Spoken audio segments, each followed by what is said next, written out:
Hai, Assalamualaikum dan selamat sejahtera murid-murid. Berjumpa kita lagi di channel Encik Akil.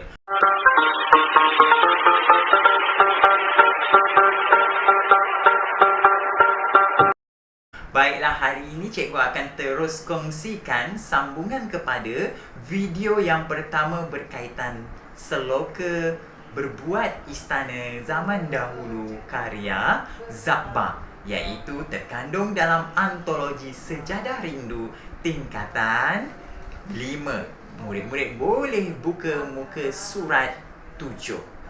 Ya, dalam muka surat 7 ada diberikan seloka tersebut. Jadi murid-murid boleh rujuk kembali. Jadi cikgu ingin membuat sambungan. Sebelum ini cikgu telah mendendangkan seloka. Cikgu telah memberikan tema persoalan dan juga maksud rangkap. Namun cikgu terlupa untuk berkongsikan apakah sebenar bentuk dan ciri-ciri seloka murid-murid. Jadi di sini cikgu kongsikan. Sebenarnya seloka ini, daripada seloka yang dikongsikan ini terdiri daripada 5 rangkap. Baiklah. Yang kedua, bilangan baris dalam rangkap tidak sama. Seloka berbentuk sedikit bebas ya, di mana rangkap pertama ada 6 baris, kita tengok. Rangkap kedua, cuba kita tengok, ada juga 6 baris. Rangkap ketiga 6 baris. Rangkap keempat 8 baris murid-murid, dan rangkap yang kelima hanya 3 baris saja.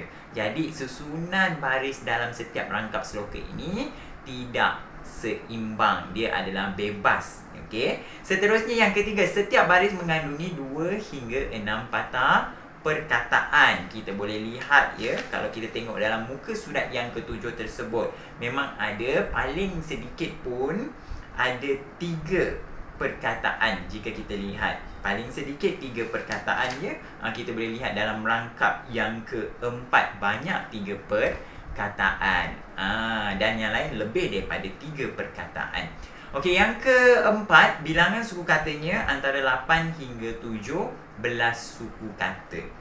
Okey, dalam satu baris tu mesti ada 8 hingga 17 suku kata. Suku kata berbeza dengan perkataan ya. Kalau perkataan seperti permaisuri, ini perkataan. Suku kata adalah permaisuri. Ada 4 suku kata dalam perkataan permaisuri. Jadi murid-murid boleh kaji, cuba kira sendiri. Okey. Okey, dan yang kelima, rima akhirnya ialah rangkap pertama kita lihat A, B, B, C, D. Rangkap kedua A, B, C, D, E. Rangkap ketiga A, B, C, D, E, B. Rangkap keempat A, B, C, D, D, E, F, A. Dan rangkap kelima A, B, A. Bermaksud seloka ini adalah berbentuk bebas, tidak sama seperti syair, belakangnya perlu A, A, A, A. Pantun, belakangnya perlu A, B, A, B. Jadi seloka ini adalah seperti sajak, bebas ya, asalkan kita sesuai dengan susunannya dan iramanya kita kenakan. Baiklah, kita teruskan dengan gaya bahasa, iaitu keindahan bahasa yang ada di dalam seloka yang telah ditulis oleh Zabba ini. Yang pertama, cikgu akan kongsikan di sini 3 gaya bahasa sahaja ya. Yang pertama, kita boleh tengok aspek personifikasi. Personifikasi adalah menghidupkan sesuatu yang mati. Cikgu suka sangat aspek ini. Bila kita baca dalam puisi tradisional, terlalu banyak aspek personifikasi ini. Contohnya seperti tiang tengah syukur menanti. Tiang tengah syukur menanti. Tiang boleh bersyukur. Nampak tak macam tu? Dia menghidupkan sesuatu yang mati itu. Kemudian melilit akar Cina. Ini antara contoh personifikasi. Yang kedua, gaya bahasa yang cikgu sentuh ialah repetisi. Apa maksud repetisi? Adalah perulangan perkataan. Kita tengok dekat mana ada dalam rangkap yang pertama lagi, sebenarnya dah nampak 44 tukang dan utas. Perkataan apa yang diulang? 4. Yang kedua, 7 bulan 7 purnama. Perkataan 7. Ini repetisi. Dan Yang ketiga, cikgu nak sentuhkan tentang responsi. Apakah itu responsi? Contohnya seperti 10 dengan rembat guntung, 11 dengan pancung serong, 12 dengan anjung seri. Nampak tak ketiga-tiga contoh ini ada perkataan dengan responsi. Maksudnya ada peneman dia macam itu. 10 dengan rembat guntung, 11 dengan pancung serong. Maksudnya apa yang perlu dilakukan. Baiklah, nilai di dalam seloka ini yang ingin diberikan adalah antara nilai-nilai yang dapat kita lihat dalam seloka ini, iaitu kepatuhan ataupun tanggungjawab. Okey, seterusnya kita ada nilai kegigihan. Bagaimana gigih rakyat ni menunaikan permintaan pemimpinnya. Dan yang ketiga, kita ada nilai ketelitian. Seperti yang telah diketengahkan dalam persoalan, iaitu ketelitian dalam mengukir seni bina istana. Betul, jika tidak teliti, kita tidak akan dapat menghasilkan sesuatu hasil yang begitu wow, orang kata. Dan anak-anak, apakah ya sebenarnya pengajaran yang hendak disampaikan di dalam seloka ini? Baiklah, sudah tentunya pengajarannya. Yang pertama, kita sepatutnya taat akan perintah ketua atau pemimpin demi keharmonian sesebuah negara. Jika kita tidak taat kepada pemerintah kita, maka negara kita akan kucar kacir. Yang kedua, kita hendaklah gigih berusaha tanpa mengenal erti penat dan lelah.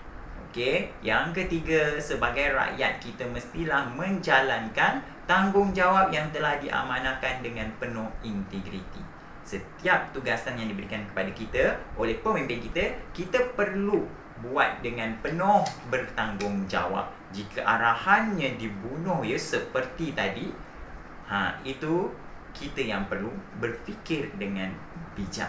Ini adalah seloka berbentuk sindiran. Jadi tidak semestinya kita perlu turut. Okey. Jadi mesti turuti, mesti berfikir dan bertindak dengan baik, dengan secara positif untuk menuruti segala perintah pemerintah kita. Dan seterusnya, kita hendaklah mengamalkan sikap kerjasama dalam melakukan sesuatu pekerjaan. Apabila kita bekerjasama membuat sesuatu pekerjaan, maka pekerjaan itu akan menjadi lebih mudah. Baiklah murid-murid, di sini cikgu sediakan 3 soalan bagi menguji kefahaman murid-murid berkaitan seloka berbuat istana zaman dahulu. Dan cuba murid-murid jawab ya.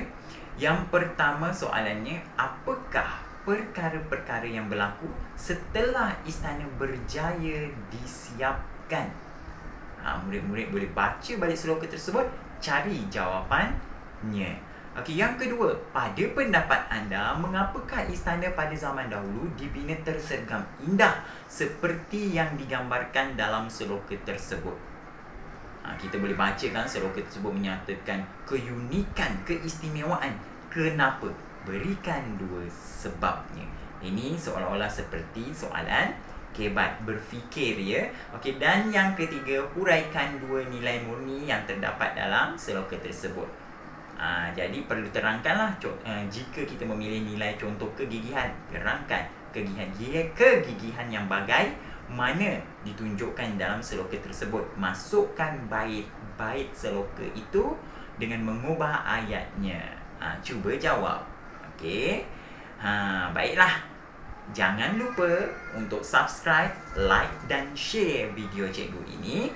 Dan kita akan berjumpa lagi dalam perkongsian pada sesi yang akan datang. Bye semua. Assalamualaikum warahmatullahi wabarakatuh.